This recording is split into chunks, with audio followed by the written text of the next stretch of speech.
ایک چھوٹے سے شہر میں احمد نام کا نوجوان رہتا تھا۔ بظاہر وہ ایک اچھا انسان تھا، نماز بھی پڑھتا تھا، روزہ بھی رکھتا تھا، مگر اس کے دل میں عجیب سا سکون نہیں تھا۔ وہ اکثر سوچتا، میں تو سب کچھ کر رہا ہوں، پھر دل مطمئن کیوں نہیں؟ ایک دن اس نے مسجد کے امام صاحب سے یہی بات کہی۔ امام صاحب مسکرائے اور فرمایا، اللہ تعالی فرماتے ہیں، الا بذکر اللہ تطمئن القلوب، خبردار، اللہ کے ذکر سے ہی دلوں کو سکون ملتا ہے۔ امام صاحب نے کہا، بیٹا، عبادت صرف عمل کا نام نہیں، نیت، اخلاق اور بندوں کے حقوق بھی اس کا حصہ ہیں۔ چند دن بعد احمد کی نوکری ختم ہو گئی۔ وہ پریشان ہو گیا، دل میں شکوہ آیا، یا اللہ، میں تو نماز پڑھتا ہوں، پھر یہ آزمائش کیوں؟ مگر پھر اسے قرآن کی آیت یاد آئی، وَلَنَبْلُوَنَّكُمْ بِشَيْءٍ مِّنَ الْخَوْفِ وَالْجُوعِ، اور ہم تمہیں ضرور آزمائیں گے خوف اور بھوک سے۔ اس نے صبر کا راستہ اپنایا۔ ماں نے کہا، بیٹا، جو اللہ کرتا ہے بہتر ہی کرتا ہے۔ احمد نے دل سے کہا، یا اللہ، مجھے صبر کرنے والوں میں شامل فرما۔ کچھ دن بعد اسے ایک شخص نے کام کی پیشکش کی، مگر اس میں دھوکے اور حرام کمائی شامل تھی۔ دل نے کہا، بس وقتی فائدہ ہے، کون دیکھ رہا ہے؟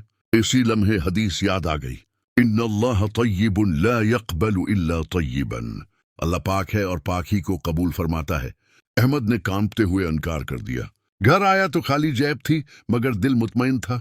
محلے کے کچھ لوگ احمد کا مذاق اڑاتے، بے وقوف ہے، موقع چھوڑ دیا۔ دل دکھا، مگر اس نے بددعا نہ دی۔ اسے نبی کا فرمان یاد آیا، جو لوگوں پر رحم نہیں کرتا، اللہ اس پر رحم نہیں کرتا۔ بخاری۔ اس نے مسکرا کر کہا، اللہ آپ کو بھی ہدایت دے۔ ایک رات ماں بیمار ہو گئیں۔ احمد ساری رات جاگتا رہا۔ اسے یاد آیا، وَقَضَىٰ رَبُّكَ أَلَّا تَعْبُدُوا إِلَّا إِيَّاهُ وَبِالْوَالِدَيْنِ إِحْسَانًا، تمہارے رب نے حکم دیا کہ اس کے سوا کسی کی عبادت نہ کرو اور والدین کے ساتھ حسن سلوک کرو۔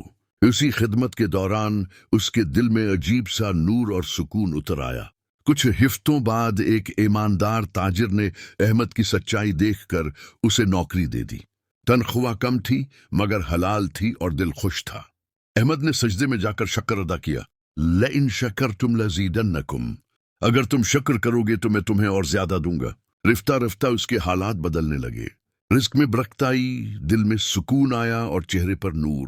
ایک دن احمد نے مسجد میں بیٹھ کر کہا، میں نے سیکھ لیا ہے کہ اسلام صرف نماز کا نام نہیں، بلکہ صبر، حلال، اخلاق، شکر اور اللہ پر مکمل یقین کا نام ہے۔ امامہ صاحب نے مسکرا کر کہا، بے شک اللہ اس قوم کی حالت نہیں بدلتا جب تک وہ خود اپنی حالت نہ بدل لے۔